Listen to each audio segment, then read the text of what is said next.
आखिर बिहार के गया में क्यों नहीं उगता तुलसी का एक भी पौधा? क्यों ब्राह्मण कभी संतुष्ट नहीं होता?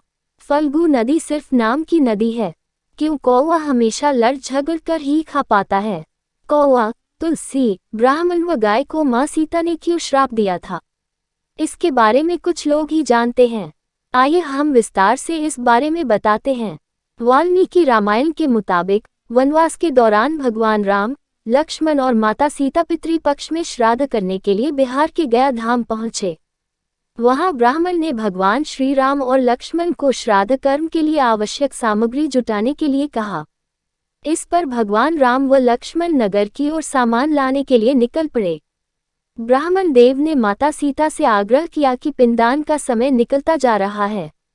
ये सुनकर माता सीता की व्यग्रता भी बढ़ती जा रही थी, क्योंकि श्री राम और लक्ष्मण अभी नहीं लौटे थे।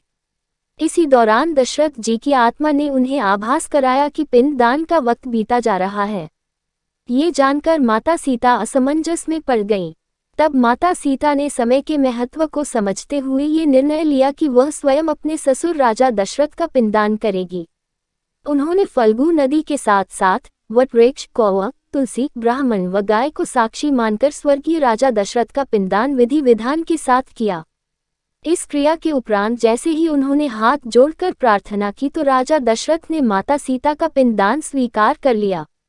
माता सीता इस बात से प्रफुल्लित हुई कि उनकी पूजा दशरथ जी ने स्वीकार कर ली है। इसके बाद उनके मन में संशय भी हुआ कि प्रभु राम इस बात को नहीं मानेंगे, क्योंकि पिंडदान पुत्र के बिना नहीं हो सकता है।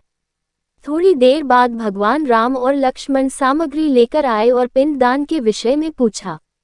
तब माता सीता ने कहा कि समय निकल जाने के कारण उन्होंने स्वयं पिंडदान कर दिया। प्रभु राम को इस बात का विश्वास नहीं हो रहा था कि बिना पुत्र और बिना सामग्री के पिंडदान कैसे संपन्न और स्वीकार हो सकता है। इसके बाद माता सीता ने कहा कि वहां उपस्थित फल्गु नदी, तुलसी, कौवा, गाय, वटवृक्ष और ब्राह्मण श्राद्ध कर्म की गवाही दे सकते हैं। भगवान राम ने जब इन सब से पिंडदान किए जाने की बात सच है या नहीं पूछा, तब फल्गु नदी, गाय, कौवा, तुलसी और ब्राह्मण पांचों ने प्रभु राम का क्रोध देखकर झूठ बोल दिया कि माता सीता ने कोई पिंडदान नहीं किया है। वटवृक्ष ने सत्य कहा कि माता सीता ने सबको साक्षी मानकर विधि पूर्वक राजा दशरथ का पिंडदान किया है। पांचों साक्षी के झूठ बोलने पर माता सीता ने क्रोधित होकर उन्हें आजीवन श्राप दे दिया।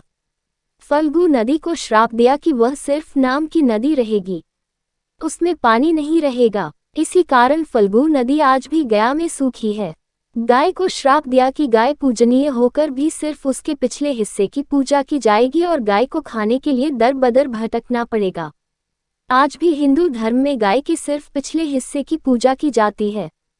माता सीता ने ब्राह्मण को कभी भी संतुष्ट न होने और कितना भी मिले उसकी दरिद्रता हमेशा बनी रहेगी का श्राप दिया।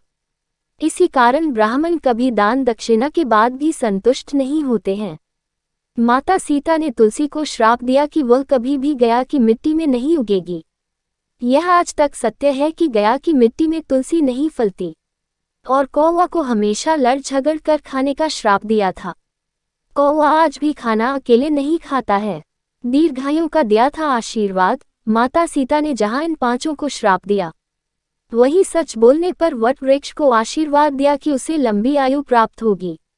वह दूसरों को छाया प्रदान करेगा। पतिव्रता स्त्री उनका स्मरण करके अपने पति के दीर्घायु की कामना करेगी।